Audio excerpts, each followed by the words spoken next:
รายการข่าวนครหลวงเวียงจันทน์รายการข่าวนครหลวงเวียงจันทน์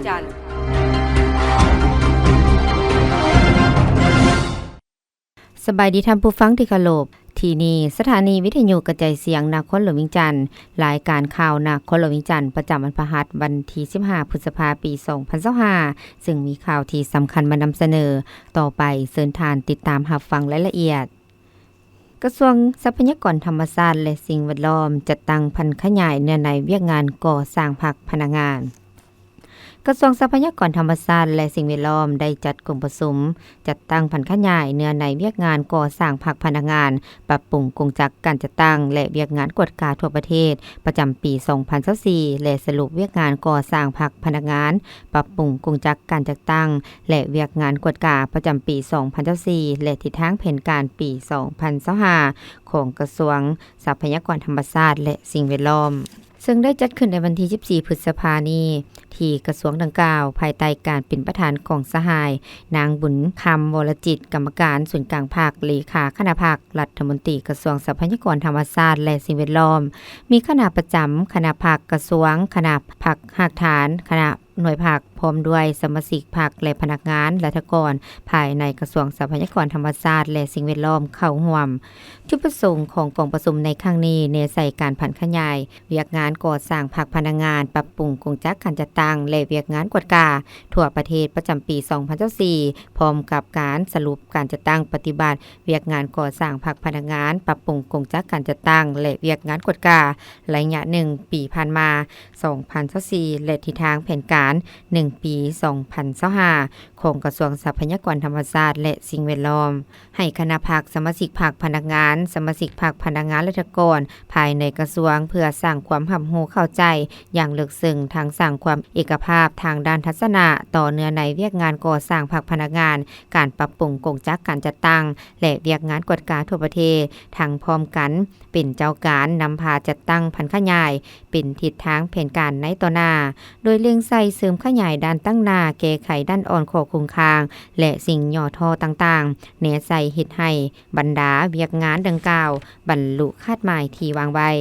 ในกองประชุมได้มีการเสนอและเผยแพร่การสั่งรวมเนื้อในเวียกงานก่อสร้างภาคพนักงานและปรับปรุงกงจักรการจัดตั้งและปรับปรุงกงจักรการจัดตั้งทั่วประเทศประจำปี2024และทิศทางปี2025ซึ่งขึ้นเสนอโดยสหายภูวงศ์หลวงไสยศนะกรรมการประจำภาคกระทรวงรองรัฐมนตรีกระทรวงทรัพยากรธรรมชาติและสิ่งแวดล้อมมีการเสนอบทสรุปย่อเวียกงานก่อสร้างภาคพนักงานและปรับปรุงกงจักรการจัดตั้งประจำปี2024และทิศทางแผนการปี2025ของกระทรวงทรัพยากรธรรมชาติและสิ่งแวดล้อมขึ้นเสนอโดยสหายนางท้องจันทร์อัคมาเขตกรรมการประจำภาคกระทรวงหัวหน้ากรมจัดตั้งและพนักงานจากนั้นบรรดาผู้เข้าร่วมกองประชุมได้มีการประกอบคำเห็นตามคำถามจดจิ้มอย่างกงไปกงมาในเวียกงานก่อสร้างภาคพนักงานเวียกงานปรับปรุงกงจักรการจัดตั้งโดยประธานกองประชุมแม่นได้เน้นหนักถึงผลการจัดตั้งปฏิบัติตัวจริงในแต่ละเวียกงานเช่นเวียกงานการเมืองแนวคิดการก่อสร้างหน่วยพักปลดใส่เข้มแข็งนักแน่นเวียกงานปรับปรุงกงจักรการจัดตั้งไปตามมติส่วน3ของคณะบริหารงานส่วนกลางภาคการคุ้มครองพนักงานในสภาพความยุ่งยากทางด้านเศรษฐกิจการเงินเวียกงานข้อแข่งขันหักษาและพัฒนาติดพันกับการจัดตั้งปฏิบัติเวียกงานวิสาสะเพาะหน้าที่การเมืองของตนพร้อมนี้ได้มีการมอบหับใบยังยืนหน่วยพักปลดใสเข้มแข็งนักแน่นประจำปี2024จำนวน25หน่วยพักในจำนวนทั้งหมด30หน่วยพักและได้มีการประดับเหรียญการละนึก70ปีวันสั่งตั้งคณะจัดตั้งศูนย์กลางภาคให้พนักงานราชการกลุ่มจัดตั้งและพนักงานกระทรวงทรัพยากรธรรมชาติและสิ่งแวดล้อมจำนวน17สหายหญิง7สหายอย่างสมเกียรติ ในกองประชุมยังได้ผันขยายเนื้อในเวียกงานกวดกาทั่วประเทศประจำปี2014พร้อมกับการสรุปเวียกงานกวดกาของกระทรวงทรัพยากรธรรมชาติและสิ่งแวดล้อมซึ่งเนื้อในเอกสารนำเสนอและเผยแพร่บทสรุปย่อตีราคาการเคลื่อนไหวเวียกงานกวดกาทั่วประเทศประจำปี2014และทิศทางแผนการประจำปี2025ซึ่งขึ้นเสนอโดยสหายสมเพงสัญญแสงคณะภาคกระทรวงรองประธานกวดกาภาคกระทรวงหัวหน้ากลุ่มกวดกาบทสรุปย่อการ จัดตั้งและเคลื่อนไหวเวียกงานกวดกาประจำปี 2024และทิศทางแผนการประจำปี 2025ของกระทรวงทรัพยากรธรรมชาติและสิ่งแวดล้อมขึ้นเสนอโดยสหายนางอุทรเพชรหลวงศรีคณะภาคกระทรวงรองประธานกวดกาภาคกระทรวงระเบียบขององค์การกวดกาแห่งรัฐว่าโดยการเก็บรักษาเอกสารเกี่ยวกับการกวดกาฉบับเลขที่138/อกฮลลงวันที่9เมษายนปี2024ซึ่งขึ้นเสนอโดยสหายวิรศักดิ์จุนดาราคณะภาคกระทรวงรองประธานกวดกาภาคกระทรวงรับฟังคำเห็นสีนำของสหายใส่คำอุ่นมีไซ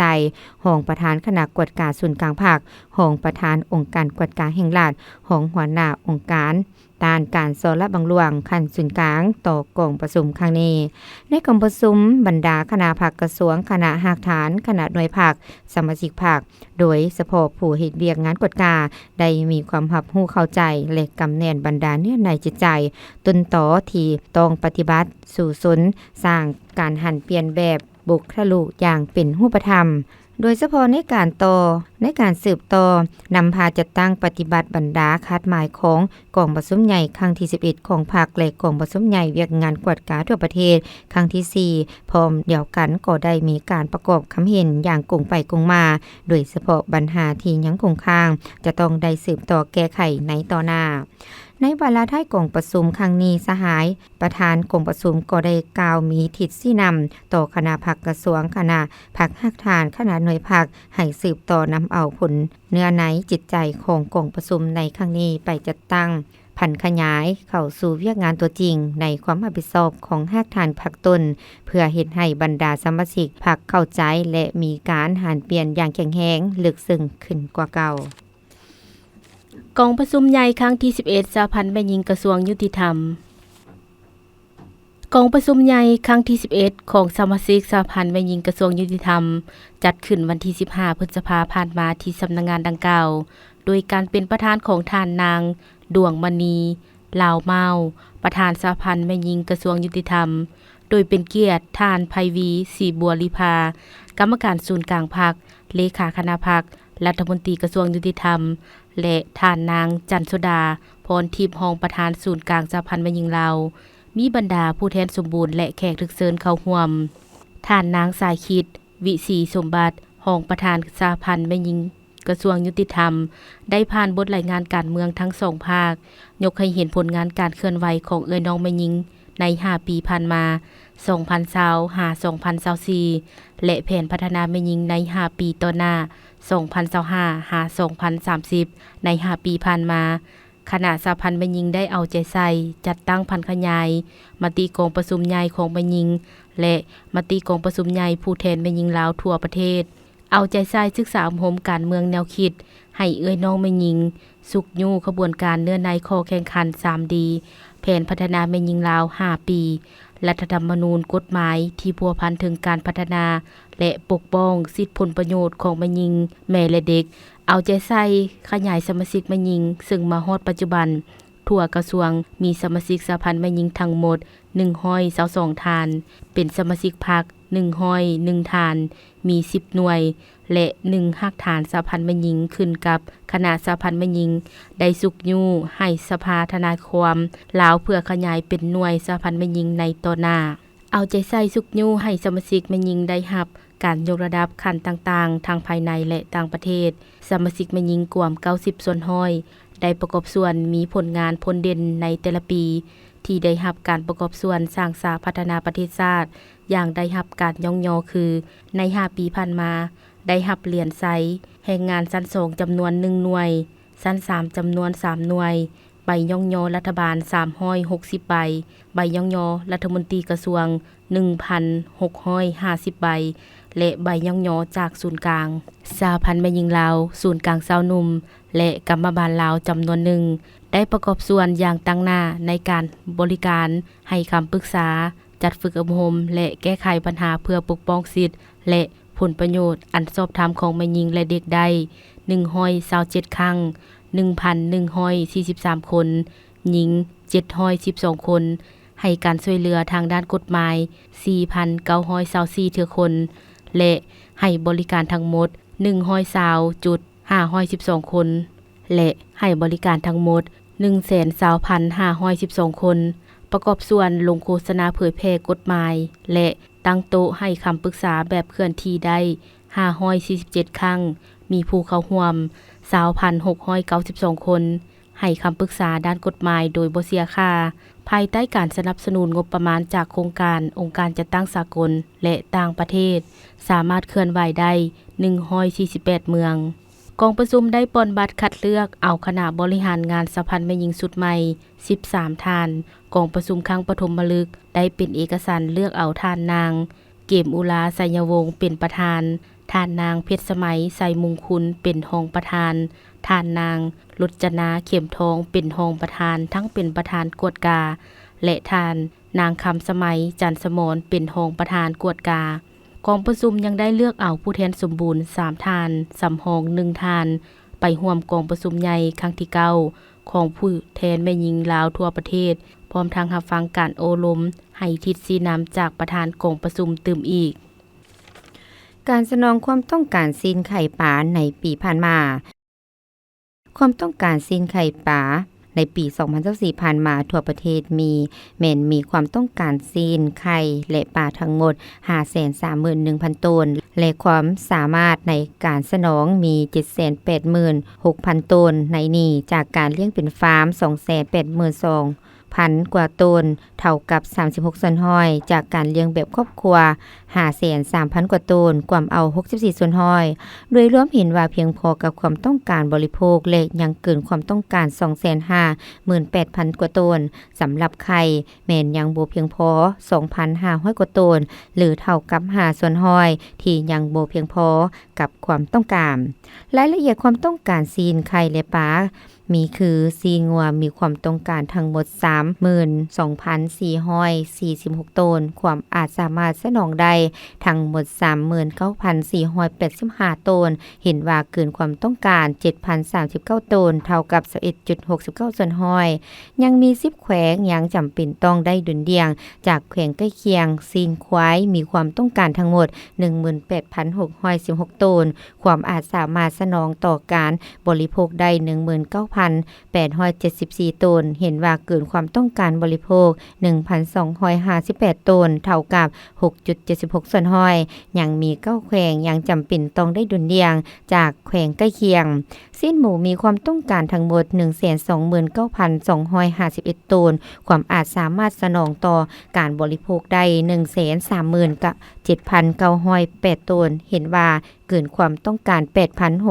8,657 ตนเท่ากับ 6.7 ส่วนห้อยยังมี7แขวงยังจำเป็นต้องได้ดุลเดียงจากแขวงใกล้เคียงขณะที่สิ้นสัตว์ปีกมีความต้องการทั้งหมด 67,574 ตนความอาจสามารถสนองต่อการบริโภคได้ 134,081 ตนเกินความต้องการ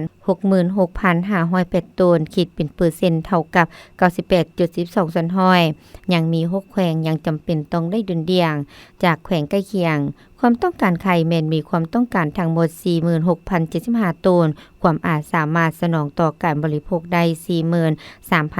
43,554 ตนนอกจากนั้นแมนยังมีการผลิตของครอบครัวเฮือนเพื่อบริโภคเองโดยเฉพาะเขตชนบทฉะนั้นเห็นว่าสามารถสนองได้โดยพื้นฐานแต่ก็ยังมี12แขวงยังจำเป็นต้องได้ดุลเดียงจากแขวงใกล้เคียงซีนปลาและสัตว์น้ำมีความต้องการทั้งหมด 252,667 ตนความอาจสามารถสนองต่อการบริโภคได้ 48,642 ตนเกินความต้องการ 23,374 ตนเท่ากับ 99.8 ส่วนห้อยแต่ก็ยังมี6แขวงยังจำเป็นต้องได้ดุลเดียงจากแขวงใกล้เคียงสำหรับปี 2025 นี้ก็มีหลายแผนการเพื่อให้บรรลุการสนองความต้องการซีนไข่ปลาให้เพียงพอกับความต้องการบริโภคภายในจะต้องสู่ส่วนผลิตให้ได้ 577,000 ตนซึ่งในนี้ต้องผลิตซีนให้ได้ 284,600 ตนไข่ 55,400 ตนและปลา 237,000 ตนเพื่อค้ำประกันเห็นให้อัตราบริโภคซีนไข่ปลาโดยเฉลี่ยให้ได้73กิโลกรัมต่อคนต่อปี ภาคส่วนเกี่ยวข้องก็คือกรมเลี้ยงสัตว์และการประมงก็กำลังสุ่มใส่พันธุ์ขยายและจะตั้งปฏิบัติ8นโยบายด้านการเลี้ยงสัตว์ในขอบเขตทั่วประเทศให้ปรากฏผลเป็นจริงและเวียกงานอื่นๆที่เกี่ยวข้องเปิดโครงการเพิ่มรายรับสวยสะอากรแบบทันสมัยพิธีเปิดโครงการเพิ่มรายรับสวยสะอากรภายในประเทศแบบทันสมัยได้จัดขึ้นในวันที่14พฤษภาคมนี้ที่โรงแรมสุพันตานครหลวงเวียงจันทน์โดยมีทานสุริวัฒน์สุวรรณจุมคำรองรัฐมนตรีกระทรวงการเงินหัวหน้าคณะชี้นำโครงการเพิ่มรายรับสวยสะอากรภายในประเทศแบบทันสมัยและทานอาเมอร์กาลีรองหัวหน้าห้องการธนาคารพัฒนาอาซีประจำสาธารณรัฐประชาธิปไตยประชาชนลาวและภาคส่วนที่เกี่ยวข้องเข้าร่วมท่านสุริวัฒน์สุวรรณจุมคำกล่าวว่าโครงการ DRMM เป็นโครงการยุทธศาสตร์หนึ่งของรัฐบาลซึ่งมีเป้าหมายสุ่มใส่การสร้างความเข้มแข็งทางด้านการเงินด้วยการยกระดับเวียกงานสวยสะอากรในกลไกการจัดเก็บรายรับให้เป็นทันสมัยและรับประกันประสิทธิผลได้ดีขึ้นพร้อมนี้ก็ได้กล่าวแสดงความขอบใจต่อ ADB สำหรับการร่วมมือและความมุ่งมั่นในการประกอบส่วนช่วยสนับสนุนเข้าในเวียกงานการสร้างความเข้มแข็งทางด้านเศรษฐกิจของรัฐบาลลาวโดยเฉพาะแม่นการสนับสนุนด้านทุนกู้ยืมในมูลค่าทั้งหมด25ล้านดอลลาร์และช่วยเหลือ2ล้านดอลลาร์เข้าใส่การพัฒนาด้านข้อมูลข่าวสารเทคโนโลยีของแขนงการจัดเก็บรายรับของลาวเฮาให้มีความเข้มแข็งและทันสมัยซึ่งสอดคล้องกับแผนยุทธศาสตร์แห่งชาติของรัฐบาลในการเพิ่มรายรับภายในประเทศลดพรหนี้สินสาธารณะรับประกันการสนองงบประมาณในการบริการสาธารณะอย่างยืนยงและกลุ่มตนเองท่านสุริวัฒน์สุวรรณจุมคำกล่าวเติมอีกว่าในระยะทศวรรษที่ผ่านมาสาธารณรัฐประชาธิปไตยประชาชนลาวได้มีการขยายตัวทางด้านเศรษฐกิจอย่างต่อเนื่องซึ่งส่งผลถึงการเปลี่ยนแปลงโครงสร้างที่สำคัญของเศรษฐกิจแห่งชาติในระยะ 3-4 ปีที่ผ่านมารัฐบาลสามารถจัดเก็บรายรับได้ตามแผนการและลื่นแผนการแต่ถึงว่าจะบรรลุได้ด้านตั้งหน้าคือดังกล่าวก็ยังประเสริญกับสิ่งท้าทายหลายด้านโดยเฉพาะบรรดาเงื่อนไขที่จะประกอบส่วนให้การสร้างความมั่นคงด้านเศรษฐกิจการสร้างความเข้มแข็งทางด้านรายรับและการคุ้มครองหนี้สินสาธารณะอย่างมีประสิทธิผลเพื่อก้าวข้ามบรรดาสิ่งท้าทายต่างๆและสร้างความเข้มแข็งที่ยืนยงแม้นจำเป็นที่สุดที่จะต้องได้มีกลไกการคุ้มครองทรัพยากรภายในประเทศที่มีประสิทธิผลเพื่อลดพรการพึ่งพาอาศัยแรงทุนจากภายนอกโครงการ DRMM แม่นนอนอยู่ในแผนยุทธศาสตร์การร่วมมือระหว่างสาธารณรัฐประชาธิปไตยประชาชนลาวและ ADB สำหรับปี 2024-2028 แผนพัฒนาเศรษฐกิจสังคมครั้งที่ 9 2021-2025 และแผนพัฒนายุทธศาสตร์สวยสะอากร 2021-2025 ซึ่งจะเป็นโครงการ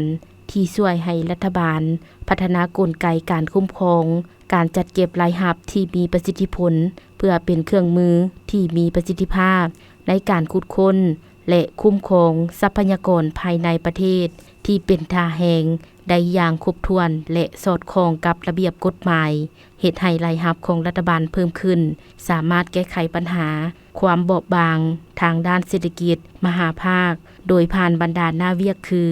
การหันเป็นทันสมัยเป็นระบบดิจิตอลในโคดการบริการผู้เสียอากรการพัฒนาระบบใบเก็บเงินแบบทันสมัยการปรับปรุงระบบการวิเคราะห์ข้อมูลและการพัฒนาศูนย์ฝึกอบรมด้านเวียกงานสวยสะอากรในพิธียังได้ผ่านข้อตกลงว่าด้วยการแต่งตั้งคณะชี้นำโครงการหน่วยงานบริหารและหน่วยงานการจัดตั้งปฏิบัติโครงการพร้อมทางเสนอความเป็นมาของโครงการดังกล่าวเปิดโครงการเพิ่มรายรับสวยสะอากรแบบทันสมัย พิธีเปิดโครงการเพื่อเพิ่มรายรับสวยสาอากรภายในประเทศแบบทันสมัยได้จัดขึ้นในวันที่14พฤษภาคมนี้ที่โรงแรมสุภัตตานครหลวงเวียงจันทน์โดยมีท่านสุริวัฒน์สุวรรณจุมคำรองรัฐมนตรีกระทรวงการเงินหัวหน้าคณะชี้นำโครงการเพิ่มรายรับสวยสาอากรภายในประเทศแบบทันสมัยมีท่านอามือการีรองหัวหน้าองค์การธนาคารพัฒนา RCADB ประจำสาธารณรัฐประชาธิปไตยประชาชนลาวและภาคส่วนที่เกี่ยวข้องเข้าร่วมท่านสุริวัฒน์สุวรรณจุมคำกล่าวว่าโครงการดังกล่าวหรือเอิ้นว่า DRMM เป็นโครงการยุทธศาสตร์หนึ่งของรัฐบาลซึ่งมีเป้าหมายสวมใส่การสร้างความเข้มแข็งทางด้านการเงินด้วยการยกระดับเวียกงานสวยสาอากรในกลไกการจัดเก็บรายรับให้ทันสมัยและประกันประสิทธิภาพประสิทธิผลได้ดีขึ้นพร้อมนี้ก็ได้กล่าวแสดงความขอบใจต่อ ADB สำหรับการร่วมมือและความมุ่งมั่นในการประกอบส่วนช่วยสนับสนุนเข้าในเวียกงานสร้างความเข้มแข็งทางด้านเศรษฐกิจของรัฐบาลลาวโดยเฉพาะแม่นการสนับสนุนด้านทุนกู้ยืมในมูลค่าทั้งหมด25ล้านดอลลาร์สหรัฐและช่วยเหลือ2ล้านดอลลาร์สหรัฐเข้าในการพัฒนาด้านข้อมูลข่าวสารเทคโนโลยีของขบวนการจัดเก็บรายรับของลาวเฮาให้มีความเข้มแข็งและทันสมัยซึ่งสอดคล้องกับแผนยุทธศาสตร์แห่งชาติของรัฐบาลในการเพิ่มรายรับภายในประเทศลดผ่อนหนี้สินสาธารณะหับประกันการสนองงบประมาณในการบริการสาธารณะอย่างยืนยงและกุ้มตนเองท่านสุริวัฒน์สุวรรณจุลคำกล่าวตื่นว่าในระยะทศวรรษที่ผ่านมาสาธารณรัฐประชาธิปไตยประชาชนลาวได้มีการขยายตัวทางด้านเศรษฐกิจอย่างต่อเนื่องซึ่งส่งผลถึงการเปลี่ยนแปลงโครงสร้างที่สำคัญของเศรษฐกิจแห่งชาติในระยะ 3-4 ปีที่ผ่านมารัฐบาลสามารถจัดเก็บรายรับได้ตามแผนและลื่นแผนการแต่ถึงว่าจะบรรลุใดด้านตั้งหน้าคือดังกล่าวก็ยังประเสริญกับสิ่งท้าทายหลายด้านโดยเฉพาะบรรดาเงื่อนไขที่จะประกอบส่วนในการสร้างความมั่นคงด้านเศรษฐกิจการสร้างความเข้มแข็งทางด้านรายรับและการคุ้มครองหนี้สินสาธารณะอย่างมีประสิทธิผลเพื่อก้าวข้ามบรรดาสิ่งท้าทายต่างๆดังกล่าวและสร้างความเข้มแข็งที่ยืนยงแม้นจำเป็นที่สุดที่จะต้องได้มีกลไกการคุ้มครองทรัพยากรภายในประเทศที่มีประสิทธิผลเพื่อลดผ่อนการพึ่งพาอาศัยแหล่งทุนจากภายนอกโครงการ DRMM แม่นนอนอยู่ในแผนยุทธศาสตร์การร่วมมือระหว่างสาธารณรัฐประชาธิปไตยประชาชนลาวและ ADB สำหรับปี 2024-2028 แผนพัฒนาเศรษฐกิจสังคมครั้งที่ 9 2021-2025 และแผนพัฒนายุทธศาสตร์สวยสาอากร 2021-2025 ซึ่งจะเป็นโครงการที่ช่วยให้รัฐบาลพัฒนากลไกการคุ้มครองการจัดเก็บรายรับที่มีประสิทธิผลเพื่อเป็นเครื่องมือที่มีประสิทธิภาพในการขุดค้นและคุ้มครองทรัพยากรภายในประเทศที่เป็นท่าแห้งในอย่างครบถ้วนและสอดคล้องกับระเบียบกฎหมายเฮ็ดให้รายรับของรัฐบาลเพิ่มขึ้นสามารถแก้ไขปัญหาความบอบบางทางเศรษฐกิจมหาภาคโดยผ่านบรรดาหน้าเวียกคือการหันเป็นทันสมัยเป็นระบบดิจิตอลในขอดการบริการผู้เสียอากรการพัฒนาระบบใบเก็บเงินแบบทันสมัยการปรับปรุงระบบการวิเคราะห์ข้อมูลและพัฒนาศูนย์ฝึกอบรมด้านเวียกงานสวยสาอากรในพิธียังได้ผ่านข้อตกลงว่าโดยการแต่งตั้งคณะชี้นำโครงการหน่วยงานบริหารและหน่วยงานจัดตั้งปฏิบัติโครงการพร้อมทางเสนอความเป็นมาของโครงการดังกล่าว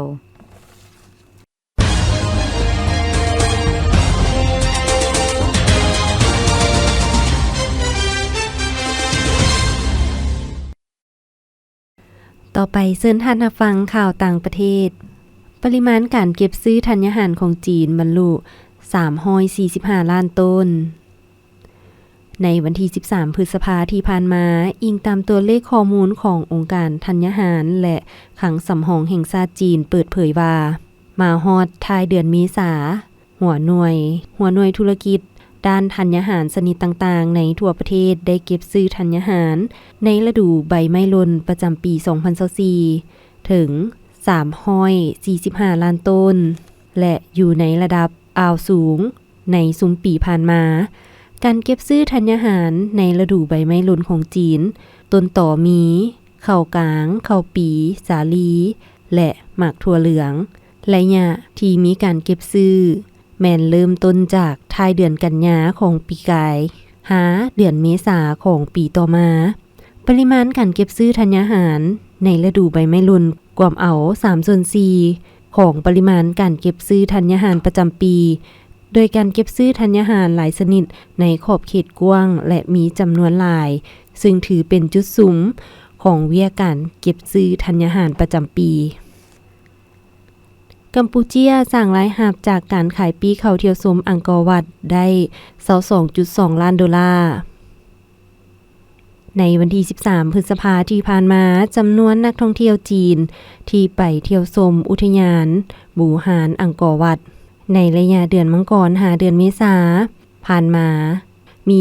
36,000 กว่าคนเพิ่มขึ้น29ส่วนห้อยเมื่อเทียบไซปีกายโดยแม่นนักท่องเที่ยวขนาดใหญ่ที่สุดในอันดับ 4 ที่มาเที่ยวชมอังกอร์วัดถัดจากสหรัฐอเมริกาฝรั่งและอังกฤษรัฐวิสาหกิจอังกอร์วัดของกัมพูเชียระบุว่าจำนวนนักท่องเที่ยวต่างประเทศมีนักท่องเที่ยวที่มาเที่ยวชมอังกอร์วัดใน4เดือนต้นปีมีทั้งหมดประมาณ 400,000 กว่าคนซึ่งมาจาก171ประเทศและภาคพื้นโดยสร้างรายรับจากการขายปีเข้าเที่ยวชมได้ 22.2 ล้านดอลลาร์ทั้งนี้ในปี 2025 ได้ถูกกำหนดเป็นปีท่องเที่ยวกัมพูเชียจีนและคาดว่าจะมีนักท่องเที่ยวจีนที่เข้ามาเที่ยวชมอังกอร์วัดเพิ่มขึ้นอย่างหลวงหลาย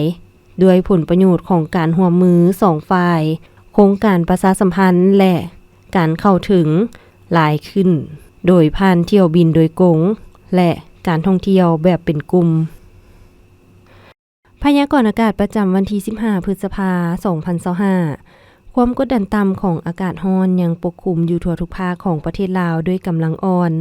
สมทบกับกระแสลมตะวันตกเฉียงใต้พัดปกคลุมภาคเหนือลงหาภาคกลางและกระแสลมตะวันออกเฉียงใต้พัดปกคลุมภาคใต้ซึ่งจะเฮ็ดให้อากาศจะร้อนอยู่ทั่วไปและจะมีฝนตกฟ้าร้องฟ้าเหลื่อมในระดับค่อยหาปานกลางอยู่แต่ละท้องถิ่นและจะตกหนักพอมีลมพัดแรงเป็นบางโอกาสพยากรณ์อากาศแต่ 7 โมงของวันที่ 15 หา 7 โมงของวันที่ 16 พฤษภาคม 2025 ภาคเหนือด้านตะวันออกอากาศเย็นในตอนกลางคืนหาตอนเช้าและจะมีฝนตกฟ้าร้องฟ้าเหลื่อมในระดับค่อยหาปานกลางพอมีลมพัดแรงอยู่บางท้องถิ่นหรือหน้าที่ปกคลุมของฝนเท่ากับ50ส่วนห้อยของภาคอุณหภูมิระหว่าง16 30 องศาภาคเหนือด้านตะวันตกอากาศร้อนพอมีฝนตกฟ้าร้องฟ้าเหลื่อมในระดับค่อยหาปานกลางและมีลมพัดแรงอยู่บางท้องถิ่นหรือหน้าที่ปกคลุมของฝนเท่ากับ40ส่วนห้อยของภาคอุณหภูมิระหว่าง20-33 องศานครหลวงวิงจันทร์อากาศร้อนพอมีฝนตกฟ้าร้องฟ้าเหลื่อมในระดับค่อยหาปานกลางและมีลมพัดแรงเป็นบางโอกาสหรือเนื้อที่ปกคลุมของฝนเท่ากับ50ส่วนห้อยอุณหภูมิระหว่าง25-33 องศาภาคกลางอากาศร้อนพอมีฝนตกฟ้าร้องฟ้าเหลื่อมในระดับค่อยหาปานกลางและจะตกหนักอยู่บางท้องถิ่นพอมีลมพัดแรงเป็นบางโอกาสหรือหน้าที่ปกคลุมของฝนเท่ากับ60ส่วนห้อยของภาคอุณหภูมิระหว่าง23-33 องศาแขวงไชสมบูรณ์อากาศเย็นในตอนเช้าพอมีฝนตกฟ้าร้องฟ้าเหลื่อมในระดับค่อยหาปานกลางและมีลมพัดแรงเป็นบางโอกาสหรือหน้าที่ปกคลุมของฝนเท่ากับ40ส่วนห้อยอุณหภูมิระหว่าง19-30 องศาภาคใต้อากาศร้อนพอมีฝนตกฟ้าร้องฟ้าเหลื่อมในระดับค่อยหาปานกลางและจะตกหนักอยู่บางท้องถิ่นพอมีลมพัดแรงเป็นบางโอกาสหรือหน้าที่ปกคลุมของฝนเท่ากับ50ส่วนห้อยของภาคอุณหภูมิระหว่าง24-35 องศาสำหรับเขตภูเพียงบริเวณอากาศเย็นพอมีฝนตกฟ้าร้องฟ้าเหลื่อมในระดับค่อยหาปานกลางและมีลมพัดแรงอยู่บางบริเวณหรือหน้าที่ปกคลุมของฝนเท่ากับ60ส่วนห้อยอุณหภูมิระหว่าง15-26 องศาที่ท่านรับฟังผ่านไปนั้นก็เป็นข่าวนครหลวงวิงจันทร์ทางผู้ฟังที่กระโลบรายการข่าวภาคนี้ได้สิ้นสุดลงเพียงเท่านี้ลีโลเพชรสมภูพร้อมด้วยแสงคำจันทวงศ์และอุเลวันแสงพระจันทร์อ่านสบายดี